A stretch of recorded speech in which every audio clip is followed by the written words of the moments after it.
kita dosen, bukan maunya kita si prodi gitu. Kalau dulu saya ingat 2017 ketika prodi suruh saya perbaiki kurikulum Bapak Ibu, saya dosen baru. Tiba-tiba Kak Prodi saya bilang gini, tolong revisi kurikulum. Apa ini kurikulum? Saya dalam hati saya. Itu udah saya perbaiki diisi sesuai dengan isi kepala saya saja Bapak Ibu. Begitu masuk di dalam kelas, saya nggak heran dosennya asal-asalan. Karena kurikulum itu didesain maunya kita, gitu ya, bukan tailor made gitu ya Bapak Ibu ya, ada pabrik ya, udah pokoknya kalau kita beli baju ukuran L mau cukup nggak cukup dipas-paskan kan gitu ya Bapak Ibu ya. Jadi kalau di sini tidak bisa, tapi harus berdasarkan industri dan diakreditasi poinnya tinggi, seperti itu Bapak Ibu. Nah, mungkin nanti saya akan lebih banyak bedah kurikulum saja ya Bapak Ibu ya. Jadi CPL ya itu yang selalu diumumkan CPL. Nah sekarang mungkin Bapak Ibu pernah nggak ketemu alumni Bapak Ibu? Pernah ketemu dari alumni S2 ilmu pangan? Rata-ratanya bekerjanya oke. Rata-ratanya bekerja sesuai dengan profil yang sudah didesain nggak Bapak Ibu? Sudah ya Prof ya, kalau sudah bagus. Berarti sudah OBE pelaksanaannya gitu ya. Nah, mostly-nya rata-ratanya kalau mereka tamat dari tempat kita, apakah bekerja sesuai dengan lapangan pekerjaan yang diharapkan? 80% yes. Berarti kan evaluasi kurikulumnya sesuai gitu ya, pas gitu. Nah, yang paling gawat itu sebenarnya kami, misalnya dari sastra Inggris. Kan general banget ya Bapak Ibu ya gitu. Begitu tamat banyak yang dia tidak sesuai dengan lapangan pekerjaan karena semua orang butuh bahasa Inggris seperti itu. Jadi kami bisa kerja di Shopee, bisa kerja di Gojek, tapi bukan sebagai ridernya ya Bapak Ibu, bukan sebagai drivernya ya gitu ya, bukan, tapi lebih ke office-nya kan gitu ya. Nah di kami itu tidak ada skill yang terkait dengan apa office task kan enggak ya Bapak Ibu, paling cuma satu mata kuliah yang mendukung itu seperti itu. Nah jadi itu perlu dilakukan evaluasi, kenapa kok bisa mahasiswanya lebih banyak dia tidak align gitu ya, tidak sesuai dengan CPL profesi yang dihasilkan. Misalnya kami mendesain mahasiswa itu bisa jadi penerjemah tingkat apa ya yang muda ya seperti itu. Tapi begitu tamat sedikit sekali mahasiswa yang jadi penerjemah. Dan itu tidak sesuai, berarti CPL apa yang didesain di kurikulum tidak sesuai dengan kebutuhan pasar seperti itu. Nah, jadi ini yang kita coba akan akomodasi di dalam kurikulum. Nah, jadi Bapak Ibu masih tahap 1 nih Bu Onida, Prof Elisa, ini masih di sini program studi sekarang. Jadi saya nggak mau bicara muluk-muluk ini ya, ngomong di sininya saya nggak mau, stres nanti prodi. Honestly saya bilang, kalau saya tunjukin juga Bapak Ibu nanti udah selesai saya nyampaikan ini Bapak Ibu lari semuanya. Saya nggak mau lah kalau ada Bu Eli jadi pembicara, saya nggak mau lah ngasih kerjaan aja kalau datang ke tempat kami. Iya, nggak mau saya kamunya. Ini contoh ya Bapak Ibu ya. Nah ini saya kasih contoh misalnya, dosen tuh disibukkan buat kayak gini Bapak Ibu ini.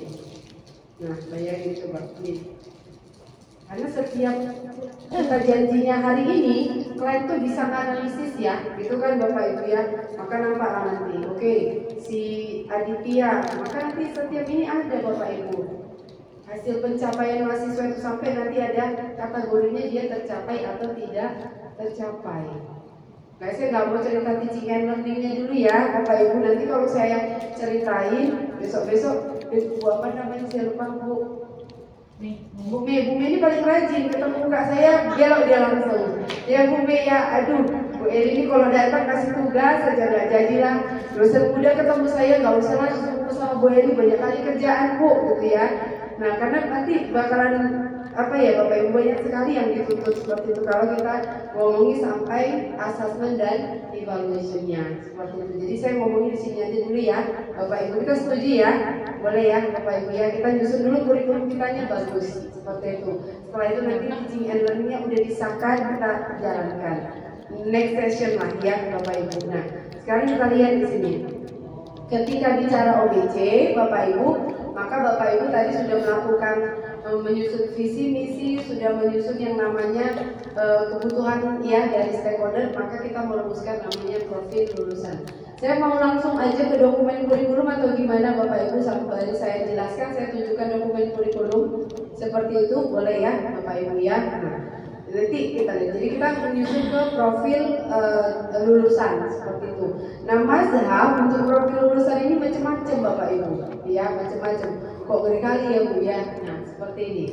Jadi profil lulusan kita ketika dia dibentuk, profil lulusan itu kan peran ya Bapak Ibu ya. Ada yang dianya berbasis profesi. Oh, kalau tamat dari prodi S2 ilmu pangan, maka nanti bisa jadi A, B, C, D. Kan gitu ya Bapak Ibu, itu mazhab yang satu. Jadi lebih kepada profesi, misalnya apa? Analisis kimia. Ada yang kira usaha misalnya seperti itu. Nah, kita di USU kita memutarnya Bapak Ibu. Jadi kita lebih kepada apa kompetensi yang dia miliki, kemudian nanti dia akan menghasilkan profesi tertentu. Seperti itu kan, nggak mungkin ya, contoh paling di S1 mahasiswa tamat langsung jadi X kan gitu ya Bapak Ibu, pasti butuh waktu seperti itu. Nah, jadi di sini yang saya kasih komentar untuk terkait di dokumen kurikulumnya prodi, ini sudah saya ada catatannya.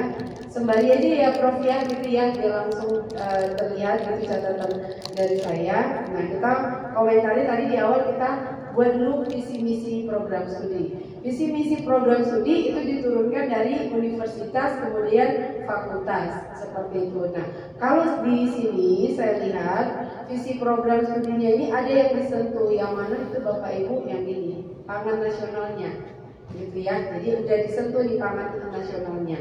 Nah, tapi di sini ada yang misinya yang agak overlap. Jadi kalau misalnya di sini, nah di 3 melakukan penelitian dengan mengaplikasikan. Tadi kita setuju kalau S2 itu level paling rendahnya apa Bapak Ibu? Mengembangkan, kan gitu ya. Kalau kita mengaplikasikan berarti masih di level S1. KKMI-nya S2 itu pengembangan pengetahuan dan teknologi. Jadi dia tidak bisa menggunakan kata mengaplikasikan, jadi boleh nanti direvisi. Nah, kemudian Bapak Ibu di sini ya, mungkin saya boleh kasih komen juga. Nah, yang 3 dengan 4 itu agak overlap saya rasa seperti itu. Jadi di sini mengaplikasikan ilmu dan teknologi dan seterusnya gitu kan. Nah, itu ada beberapa yang bisa digabung. Jadi kalau kita lihat di sini ya Bapak Ibu, untuk yang visi misinya itu bisa digabungkan 3 dan 4-nya. Jadi cukup 3 misi aja Bapak Ibu. Jadi coba dilihat kembali. Jadi kalau misalnya di sini kan bahasa visi misi itu jangan muluk-muluk Bapak Ibu, karena nanti akan di-assess juga gitu. Jangan misalnya dalam rangka meningkatkan pengembangan hasil dan penelitian melalui penelitian, ditanya berapa jumlah artikel dosennya, berapa HKI-nya, itu kan Bapak Ibu, berapa patennya, nanti akan ditanya tingkatnya apa, nasional kah, internasional kah, seperti itu. Nah, ini sudah ada nggak penciri khas? Nah, jadi yang paling penting itu adalah penciri khas prodinya. Nah, kalau saya lihat di sini S2 ilmu pangan sudah nampak nggak penciri khas prodinya? Sudah. Karena di sini memanfaatkan sumber daya lokal pencirinya. Nah, mungkin boleh dispesifikkan apakah sumber daya lokal itu yang gimana gitu. Mungkin sumber daya lokalnya umum ya Bapak Ibu ya, mungkin lebih dispesifikkan di bidang apa, saya kurang tahu tentang pangan, apa mungkin di hortikulturanya atau apa, saya kurang tahu seperti itu. Tapi ini masih umum, nanti mungkin boleh dispesifikkan seperti itu. Nah, yang belum di sini mungkin Prof. Media dan tim adalah apa ya, nuansa globalnya belum nampak di visi misinya. Nasionalnya udah, tapi di unsur globalnya belum nampak. Ada nggak intinya belum ya? Ya belum ya. Jadi ini nanti disesuaikan. Nah, kemudian karena tadi kita ngomongin CPL, profil seperti itu. Setelah kita membuat visi misi, sudah